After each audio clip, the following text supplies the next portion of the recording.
بسم اللہ الرحمن الرحیم۔ السلام علیکم ورحمۃ اللہ وبرکاتہ۔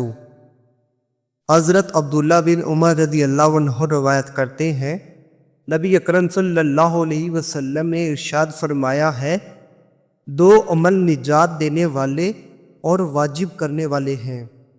جہاں تک نجات دینے والے دو اعمال کا تعلق ہے تو جو شخص ایسی حالت میں اللہ تعالیٰ کی بارگاہ میں حاضر ہو کہ وہ کسی کو اس کا شریک نہ ٹھہراتا ہو، اس کے لیے جنت واجب ہو جائے گی، اور جو شخص ایسی حالت میں اللہ تعالیٰ کی بارگاہ میں حاضر ہو کہ وہ کسی کو اس کا شریک ٹھہراتا ہو تو اس شخص کے لیے جہنم واجب ہو جائے گی۔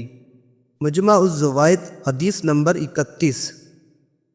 حضرت بلال رضی اللہ عنہ بیان کرتے ہیں، نبی اکرم صلی اللہ علیہ وسلم نے ارشاد فرمایا، اے بلال، لوگوں میں اعلان کر دو، جو شخص مرنے سے پہلے لا الہ الا اللہ پڑھ لے گا وہ جنت میں داخل ہوگا، خواہ وہ مرنے سے 1 سال پہلے یا 1 ماہ پہلے یا 1 ہفتہ پہلے یا 1 دن پہلے یا 1 گھڑی پہلے اس کلمے کو پڑھ لے۔ انہوں نے عرض کی، ایسی صورت میں وہ لوگ اس پر اکتفا کر لیں گے۔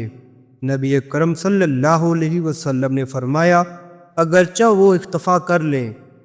مجمع الزوائد حدیث نمبر 19۔